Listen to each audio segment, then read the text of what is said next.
Welcome to the webinar. Does offshoring software development really provide the benefit it promises?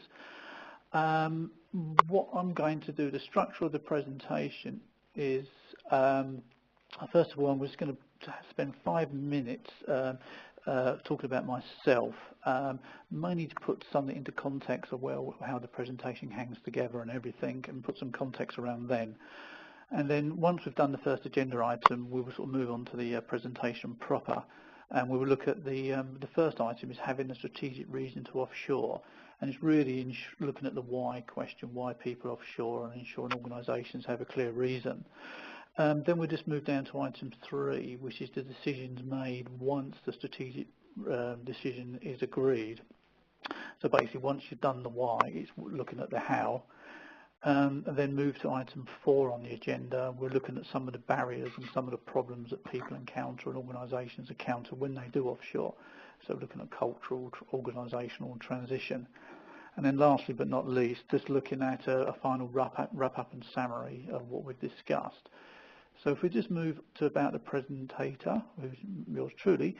So just to sort of like slightly repeat what Janet mentioned earlier, my day job is a sort of freelance management consultant, working primarily in the financial services industry, and I've covered a number of different change projects, offshoring software, of course, outsourcing, and various other sort of non-technology and business change products. I also do a few pro bono roles, volunteer roles. Janet mentioned I'm the co-chair for the London Chartered Management Institute Regional Board, which covers member engagement, employment, professional bodies, events, and sort of strategic networks and groups. I do a book review for the British Library for the Management Book of the Year Award on the commuter read section, although now I've been moved to a different section, actually, the Management Futures, which sounds very grand, so I don't know if that's a good or a bad thing, to be honest. Then finally, I work on the Chartered Institute for Securities and Investment, which is effectively like an educational body for investment management, working on syllabus. And my sort of link to the Open University was I was an MBA student 16 years ago now, when I studied the MBA, although I've done a certificate in web application development since then. And lastly but not least, I'm struggling my way through a doctorate at Middlesex Business School, and to be honest, quite a large amount of data and research that came out of this presentation is actually gathered as part of that analysis. So if we move on to item 2, having a strategic reason for change, this is really looking at the why. So the first item there is organisations must have a crystal clear reason to offshore. And this is really a very key point. And from experience and from some of the research I gathered, a lot of organisations don't. And it's also important that this crystal clear reason links to the organisation's strategy, overall organisational strategy. Once this reason is sort of documented or defined, it's very important that all the key stakeholders, which covers staff, management, clients, investors, have been brought into this reason.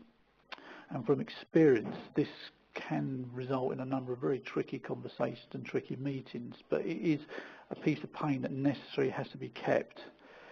Also, when you do the strategic reason to offshore, people must understand the advantages and the disadvantages of that. And on the latter slide, I can talk you through those. And another key thing is, even if you've got a crystal clear reason, you must really understand that moving to an offshore model is not an easy task. It's a very stressful task. It requires a lot of human time and human effort. It could take several years for it to be completed fully, embedded in. And there is no real easy silver bullet or quick fix. But there is a temptation to rush an implementation and ramp up, and which, while it sounds good in theory, in practice there aren't any easy corners that can be cut.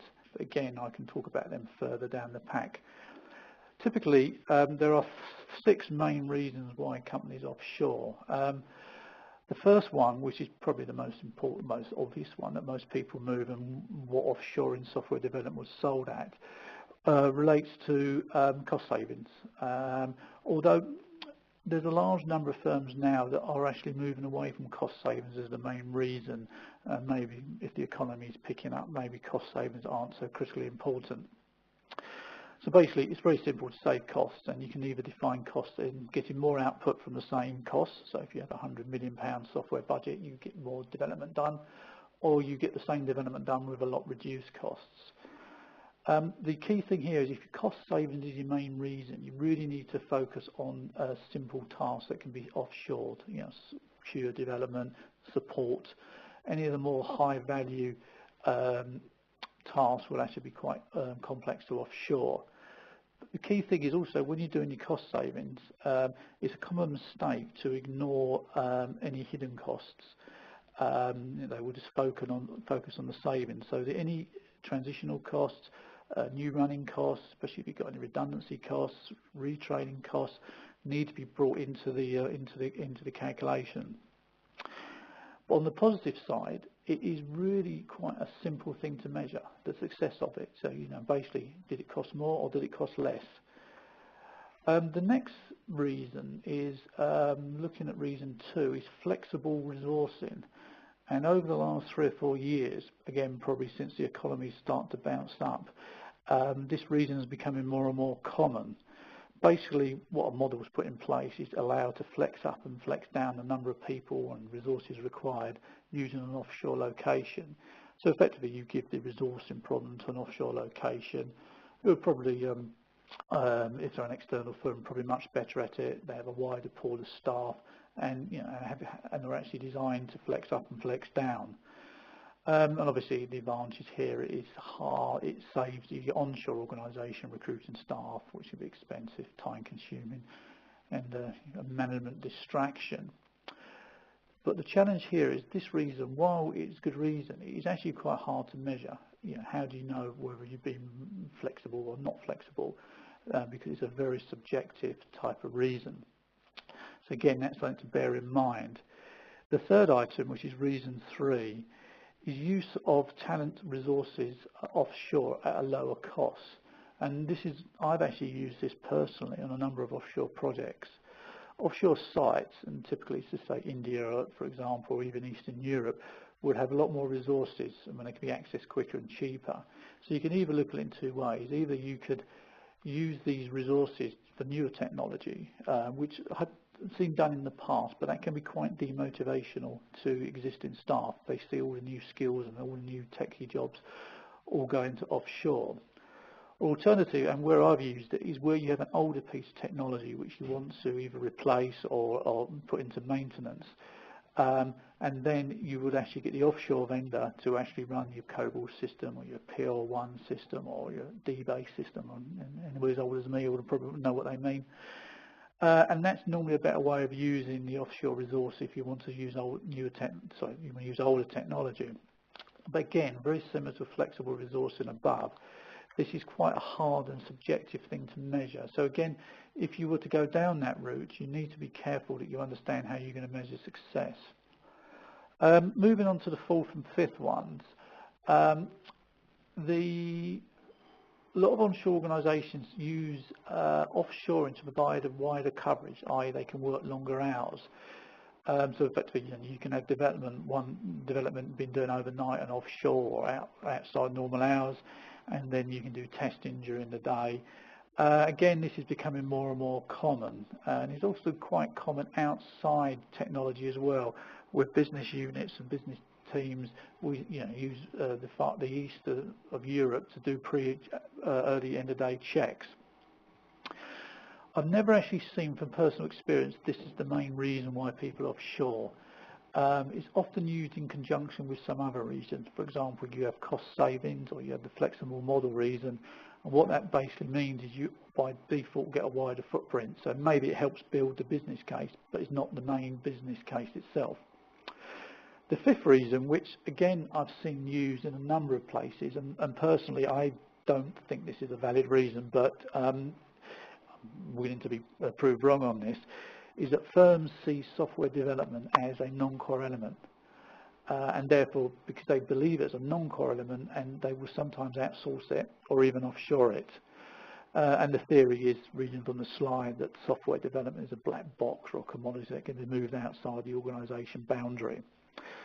However, what my major objection to this is that technology is key to most organisations, especially where I work in financial services. In fact, technology is probably the backbone of the thing, and therefore offshoring and outsourcing something just because you don't see it as non-core is actually not a good idea. And moving on to the polls actually now. So. Yes, I've just opened the poll, so if you'd all like to give your votes, Paul will read through the poll. Right, okay. So the first poll is really poll one. Obviously, poll a few more later in the presentation. Which of the following is your main reason to offshore? Again, it'd be interesting just to hear from people's, because different people have got different views and different subjective angles on this. So the first one is, is it cost savings? Is it flexi resourcing, access or use of talented resources, wider footprints, seeing software development as non-core? And one other item is resilience and business continuity, which is very similar to D. So I'm going to have a vote, and I'm going to submit. Okay then, Paul. Yeah. Yours has gone through, so I'll just close the poll and we'll see what the results are. If you just bear with me one moment, I'll apply them and we should see them coming up on screen any moment. Can you all see them? Can you see the results, Paul? No, I can't actually. I can just. Okay. I've got the poll has ended, and that's all I've got, I'm afraid. Okay. It may take a couple of minutes. So while we're waiting, I'll actually read the results out to you. We have 25% for cost saving. Yep. Flexible resourcing is higher, interestingly, at 38%. C and D have no percent, and seeing software development is at 13%, and resilience and business continuity is nothing. So that's quite interesting. Yeah, I think it sort of basically mirrors hopefully what I said at the beginning on, is that where cost savings is still popular, because I think it was at 25%, but flexible resourcing is becoming more popular. I think that was 38%, wasn't it? So it was, yeah. Excellent. Well, thanks for that, Janet, and thanks everybody for voting. So I'll just move on. So if we just move on to decisions to be made once a strategic reason is agreed. So if we just try and tell this as a story, earlier on you've made a decision, let's say for example flexi resourcing or cost savings, and now once you've made that, there are a number of key decisions that need to be made before moving to the next step. But when I say decisions, I did tell a lie. There's actually only one real decision, although it's quite a key decision. It's very much you turn left or you turn right. And effectively, there's a very, very simple level. There is two types of offshoring. You either have captive offshoring, which is where you run your own office and presence in the location, which basically means creating buildings and what have you. Or outsourcing offshoring is where you offshore using a vendor, as in you outsource to an offshore vendor, and lots of words there. From personal experience and some of the academic research I've done, there's no clear evidence on which model is best or worse, really around about how you implement it. However, the decision is often driven by two areas. One is the size of the organisation, and again, the reason to offshore. So if we just drop down to the next slide. We actually have a question in, Paul, so are you okay to take a question? Yeah. Mark has said, talented, cheaper resource may be okay in the short term, but systems often require ongoing changes.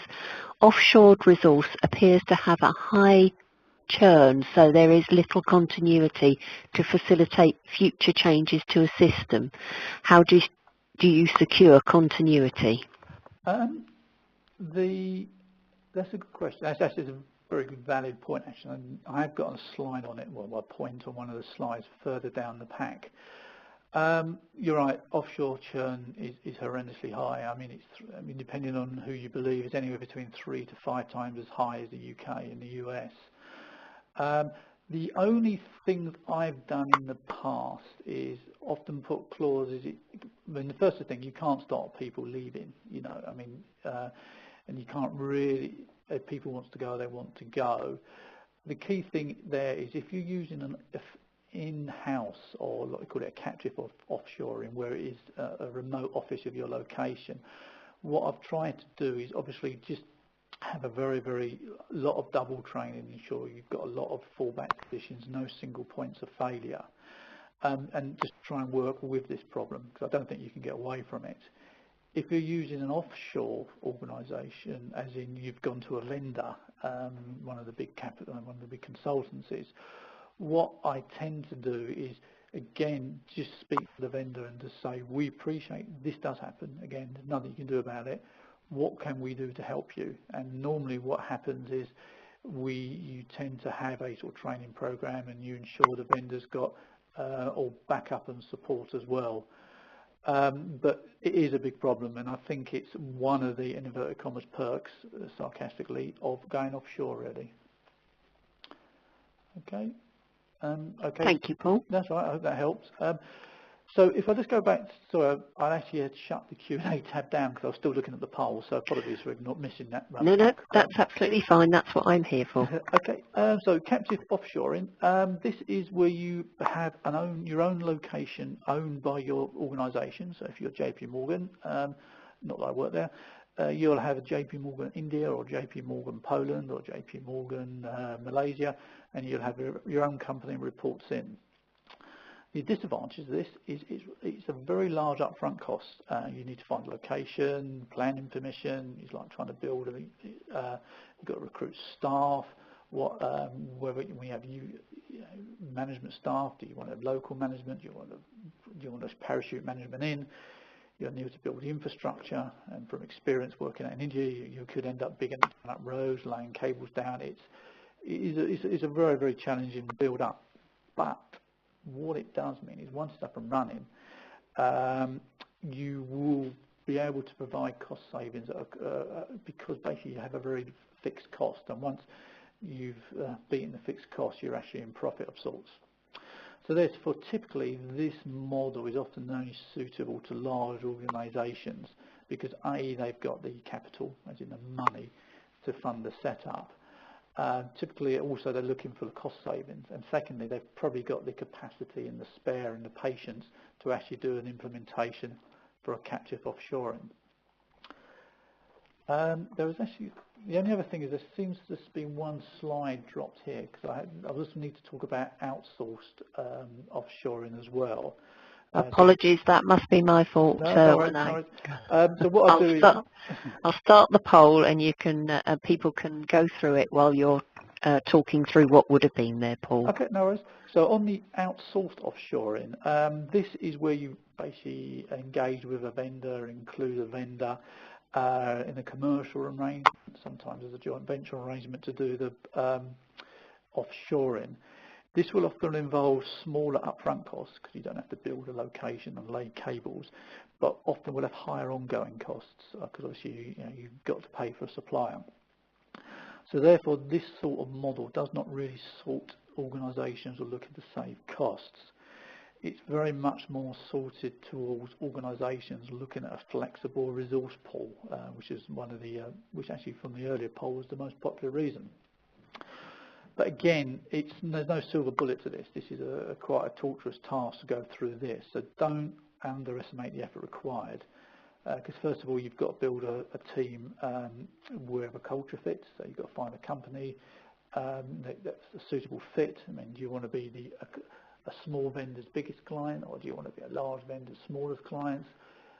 Do they have any competing vendors or clients that will actually cause you problems? You need to define the commercials, which is going for an outsourcing deal at the moment, earlier today on a different client. It's a tough process. You need to agree definition of service, i.e. what actually gets outsourced, service levels, KPIs, breaches for penalties, exit plans, all sorts of complex legal stuff. Bear in mind this could be across multiple jurisdictions, so you could be an English company doing business with, say, a Polish software vendor, so you need to have multiple vendors.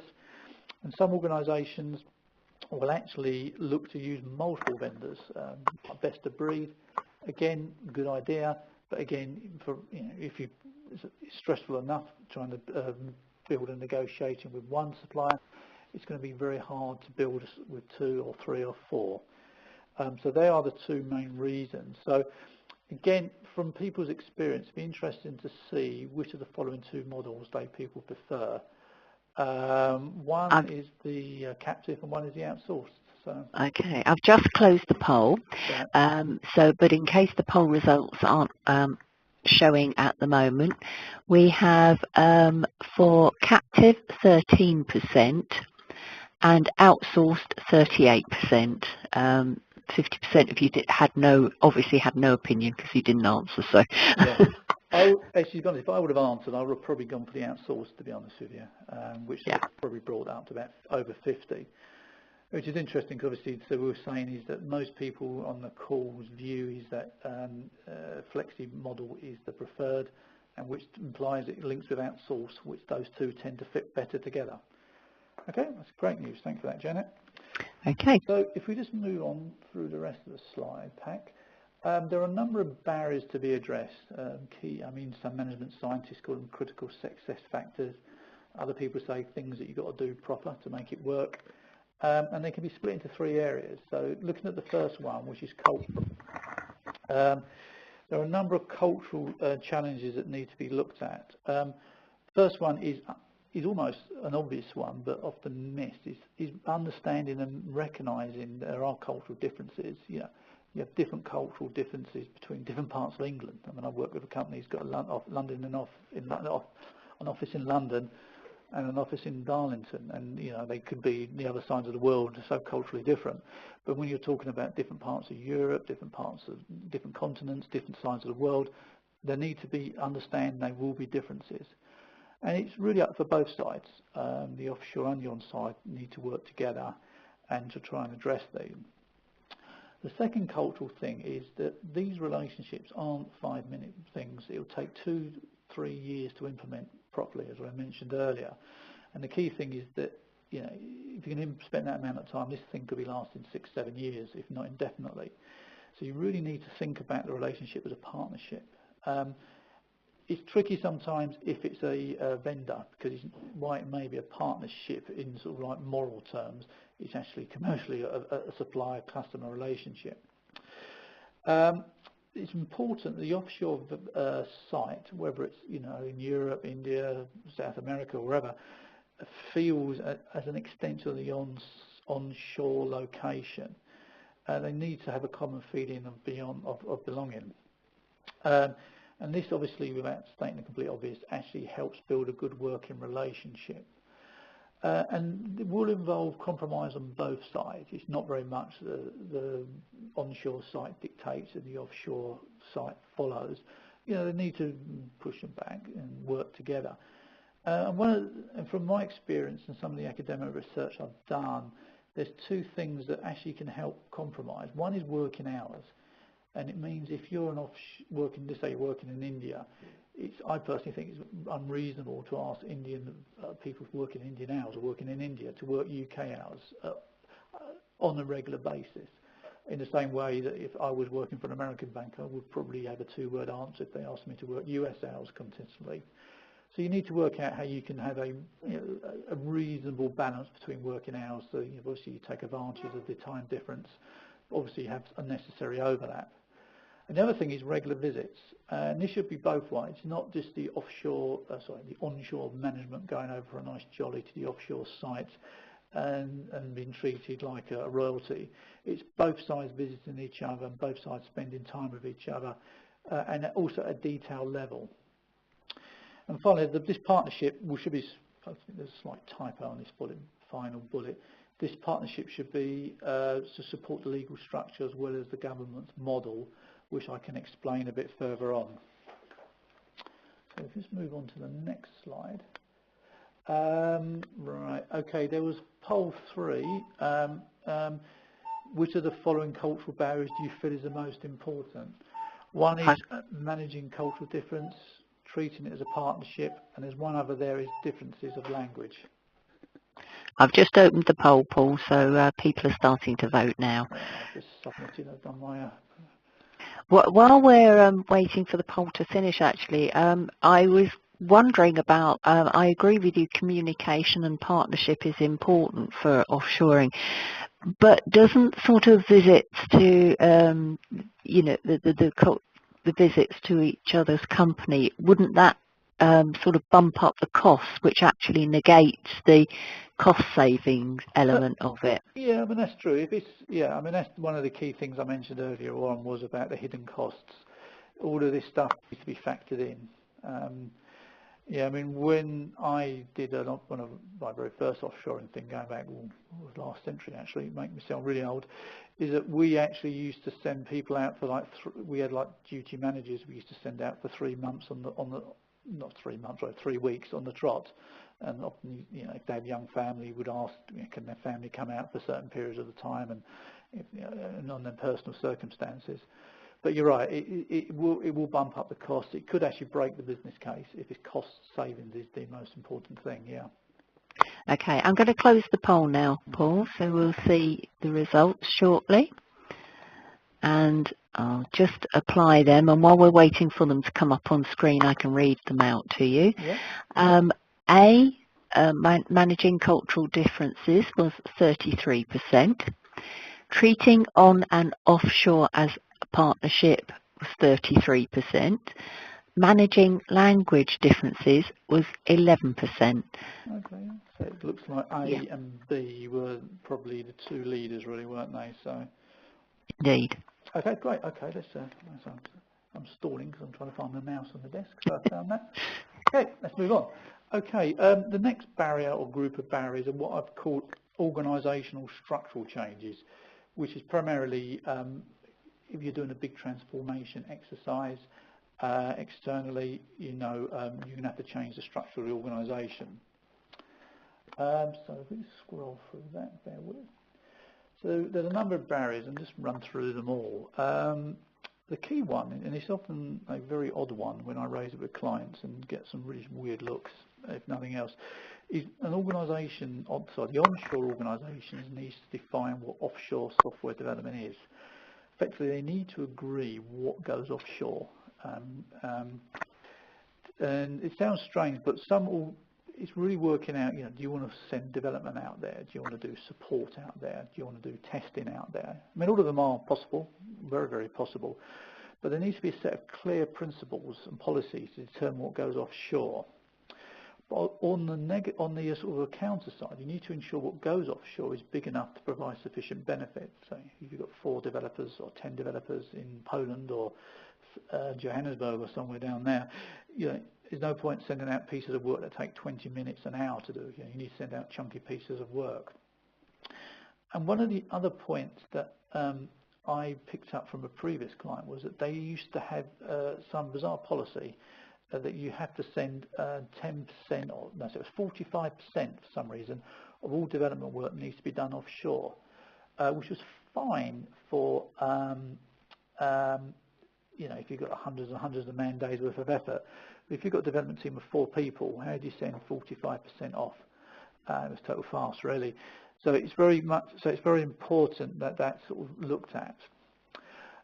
So therefore, you need to almost like take each piece of work on its merit with a set of clear principles. Also, again, some of the clients I've worked with have sort of discussed about pushing higher value tasks offshore, things like research and development and real high-level detailed architecture. And really, if you were to ask 5 people, you'd probably get 5 different views on this. But basically, it's very split view at the moment, and maybe this is something that will formulate itself over the next 5 or 6 years. But the people who say no, you say it can't go because you can't codify it, i.e. you can only offshore tasks that can be codified or defined. But the people who think it can be done and have said they've actually done these sort of things is by creating a closer partnership and making onshore and offshore feel the same body, albeit the other side of the world. This will actually allow it to happen. So I think that's an interesting development that we should keep an eye on, really. So let's move into the next slide. The next item is to implement an appropriate operating model of flows and processes. And it should really be very much linking offshore to onshore. And again, this covers captive and the outsourcing models. There should be two levels. At the top level, there should be a governance model, which is very much like a steering group or a board of governors, which processes high-level process flows, responsibilities and standards with various controls and checks in place just to ensure everything happens. And I've listed a few: weekly reports, meetings, senior management meetings, and these should be proper meetings, not just jollies day out the cricket or the cup final. And good governance actually does foster a partnership. It does sound like you have a lot of governance in place, it makes it quite rigid, but good governance actually enforces the controls and ensures everybody knows what they're doing. But also, just as importantly, and probably more importantly, depending on where you are, on the ground, i.e. the poor lasses and lads doing the actual work, there should be a series of processes and controls that cover the actual works on a day-to-day basis. Allocating, tracking work, it could be sort of like planning and timesheets and that sort of stuff. Ensuring specifications are of sufficient quality. This is one of the biggest complaints I get from offshore vendors or offshore or bodies, if you want, for want of a better word, is that the specifications they're given are of poor quality and they can't code to them, or they're subject to misinterpretation. So you need to ensure some way that you have sufficient quality of the specifications coming across. A joint software development life cycle, so both sides of the offshore model know and the onshore model know where everything is. And also some way of ensuring the quality of the software. This is almost like you can look at this as a way to bash onshore to bash offshore. But I think if you use this in a sort of mature and sensible way, this can actually be used to help as a feedback loop. For example, if you have a large number of defects, then it may not be a problem with the offshore vendor. It may be a problem because the specifications are wrong, or perhaps they're not fully trained. Does it match the spec? If it doesn't, then perhaps the spec could have been wrong. If there's a lot of testing problems, again, the joint software development life cycle. So this again is having almost a self-reinforcing model that helps the model, basically the automation model, run. And then moving on to a few other items, probably a little bit more subtle really. On the onshore team, beg your pardon, they will almost have to make organisational changes to cope with the offshore model. It's not a case, most people think, well, we're offshore and nothing will ever change, but this could actually be quite a stressful and an unsettling time for the onshore folk. So jobs could be changed, new roles could be created in oversight and quality control. Retraining will be required, especially if the quality specifications and testing needs to be improved. And if retraining is not possible, then recruitment of new staff may be required. This will be unsettling for the onshore team. No one likes change, and often the words, if you hear the word onshore and offshore and outsourcing in a sentence, people can quite easily read that as redundancy. So it's very important that people manage through this process. And it's the key things to mention, as I mentioned on the earlier slide, that this sort of transformation activity isn't easy. It's very stressful. Things will go wrong. So it's very much that onshore are aware of what they need to do. And moving to the one at the bottom of the slide now is that it's very important you have tools or technology tools in place for communication. One of the biggest gripes and complaints from offshore I've spoken to is they tend to say they feel too far away. I mean, they literally are far away. But if you have the right communication tools in place, instant messaging, email, video conference, teleconference, and you can put a video conference on the top of your PC now and Skype somebody on the other side of the world, you can try and make the world feel a smaller place. But going back to what I mentioned earlier, is face-to-face is always best. It's nice. I know Janet picked up on a very good point that it could break the business case. But face-to-face is always best, and regular visits by both parties will help. And moving on to the next slide is the next poll, really. And I think I can see it on my screen here, so thank you, Janet. It's just really saying, which of the following organisation barriers do you feel is the most important or the most challenging, I guess? what goes offshore, implementing an appropriate model, making onshore aware, sufficient tools.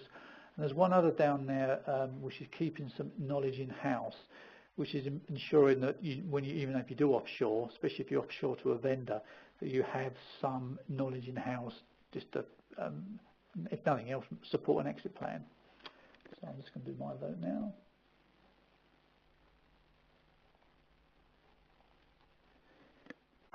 While we're waiting for the results, Paul, I know you're very much talking about software companies, but I know that I'm aware that other companies do offshoring, and for instance, the softer skills, the people skills, if you're going for a service industry offshoring, I know that there are many companies that are now coming away from the offshoring, but I guess that's because it's a very different model. What do you think? Yeah, I agree. I think it comes down to, again, the first thing on the slide is trying to understand the reason why you want to go offshore. I think a lot of firms were really focused on the costs, so they would have, using, I think, maybe like these big customer centre call centres, the size of a football pitch, doing all the call centre, and it was a massive overhead, and I mean massive overhead in inverted commas, to operate. And they decided to move it offshore, and it did save costs. But I think you have to be careful with any client interaction. You need to sort of you need to think about it. And I know a lot of banks, I've worked with a couple of banks, and even a few of them even boast on their adverts now that they have onshore or UK-based call centres. So I think what you tend to find, from my experience, for non-software offshoring or even outsourcing really, is that a lot of the client-facing items tend to stay within the organisation. A lot of behind-the-scenes stuff where there is no real interaction with clients tends to go. Thank you, Paul. Right, we've got some results in. Defining what work goes offshore, 22%. Implementing an appropriate operating model, 22%. Making changes to the onshore model to cope with offshoring, nobody has voted for that, and nobody has voted for ensuring sufficient tools are in place. So there are the results. Okay, that's great.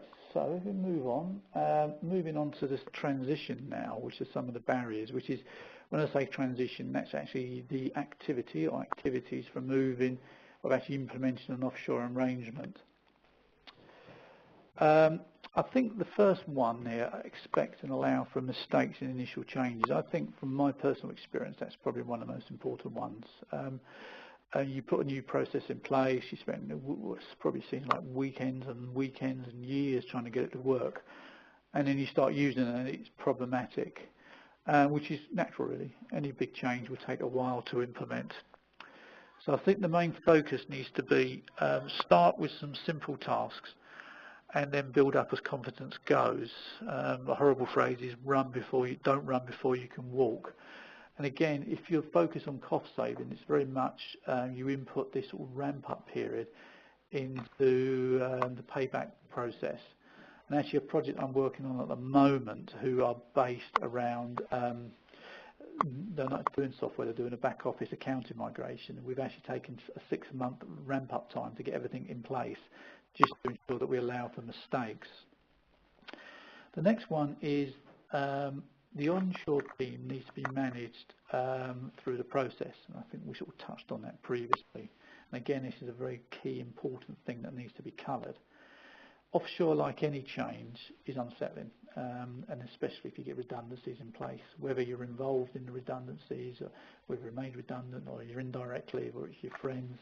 I've been through it. I imagine a lot of people on the phone have been through it. It is very, very unpleasant and very, very stressful. Therefore, again, if redundancies are necessary, they are necessary. Unfortunately, that's a byproduct of the world. Therefore, so a full proactive and communication is required with all directed people. So this means regular newsletters, coffee room chats, so not coffee room chats, like coffee room briefings, milk and cookie presentations if you're American. They really need to understand, everybody understands what the change is being made. I think we could have another webinar entirely on that subject, Paul. We probably could, yeah. I've got my name forward again.